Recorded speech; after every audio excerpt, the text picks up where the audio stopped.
یہ جو NDMA نے فلٹریشن پلانٹس 2 جگہ لگائے ہیں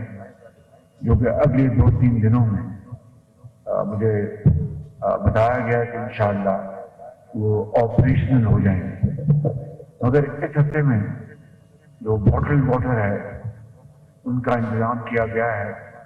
وہ لاہور سے ان کی جو ترسیل شروع ہو گئی ہے اور اس کو بھی NDMA اس کے لاجسٹکس کی فراہمی کے لیے انتظامات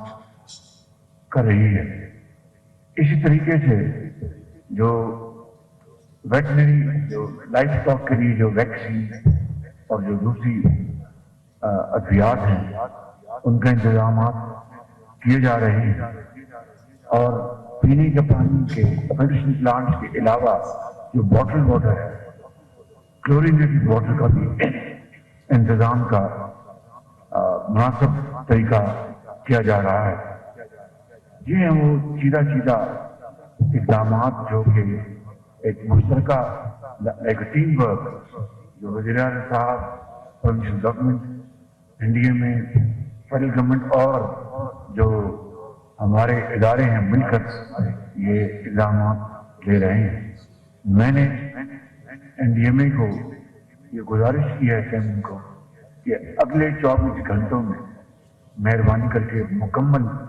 جتنے بھی لوگ اللہ کو پیارے ہو گئے ہیں ان کو پیمنٹ ان کو مہیا کر دی جائے۔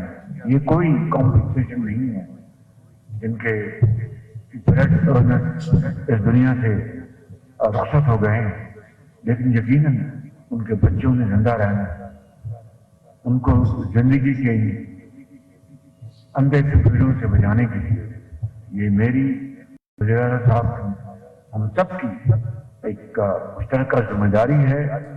ہماری رسپانسبلٹی ہے بطور ایک پاکستانی کے، بطور ایک پبلک آفس ہولڈر کے، بطور ایک مسلمان کے، کہ ہم مل کر ان کے گھر تک، ان کی دہلیز تک یہ تمام امدادی جو رقوم ہیں ان تک پہنچا دیں، اس سے قبل کہ وہ کوئی خود اپنے منہ سے کوئی لفظ کہیں، اس کی نوبت نہیں پہنچنی چاہیے۔ اس لیے مجھے امید ہے کہ اگلے 24 گھنٹوں میں،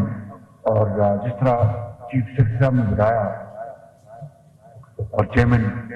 NDMA نے جو آج چیک لے کے آئے ہیں جہاں پر قلعہ سیف اللہ میں جو بات ہوئی ہے، اور اسی طرح دوسرے علاقوں میں نے کہا کہ ایک 7 اگر کوئی غلطی ہو جاتی ہے، کوئی مسٹیک ہو جاتی ہے تو اس کی کریکشن ہو جائے گی، لیکن اس کی خاطر نہ PDMA کو نہ NDMA کو ذرا بھی اس میں تاخیر نہیں کرنی چاہیے، اور چیک امدادی چیک آج اور کل پورے پاکستان میں پہنچ جانے چاہیے۔ اسی طریقے سے جو زخمی ہیں ان کے بھی چیک ان تک یہ پہنچا دینے چاہیے، اور پھر جو اگلا مرحلہ ہے گھروں کی کمپنسیشن کا، چاہے وہ پارشل ہے چاہے وہ مکمل تباہ ہو۔ ایک تو میں نے جن مکسی میں بتایا تھا، آج even at the cost of reputation میں یہ بتانا چاہتا ہوں کہ کچے اور پکے گھروں کی ہم نے تمیز ختم کر دی ہے، اور 5 لاکھ روپیہ یعنی ان کا جو معاوضہ تھا 50,000 یا 2 لاکھ، اس کو بڑھا کر اکراس دا بورڈ ہم نے 5 لاکھ کر دیا۔ وہ بھی جوائنٹ سروے ہوگا کہ میں نے وزیر اعظم صاحب نے گزارش کی ہے، پروونشل گورنمنٹ اور NDMA کوآرڈینیٹ کرے گی along with the respective court، اور یہ جوائنٹ سروے کا فائدہ یہ ہوگا کہ بڑی جلدی سے یہ مکمل ہو جائے گا، لاجسٹکس ان کے پاس ہے وہ مہیا ہو جائیں گے، چاہے وہ پروونشل گورنمنٹ ہیں چاہے وہ متعلقہ کورٹ ہیں پاکستان میں، اور NDMA کی کوآرڈینیشن کے ساتھ یہ فصلوں کا نقصان، جو آپ کا جو انفراسٹرکچر کا نقصان ہے وہ، اور دوسرے جو لوازمات ہیں، اور جوائنٹ سروے میں پھر کسی قسم کی کچ فہمی یا کوئی ڈبیٹ کی گنجائش نہیں ہے، اور پھر ہم اقدامات اور فیصلے کرنے میں ہمیں بڑی مدد ملے گی۔ تو جب یہ جوائنٹ سروے ہو جائیں گے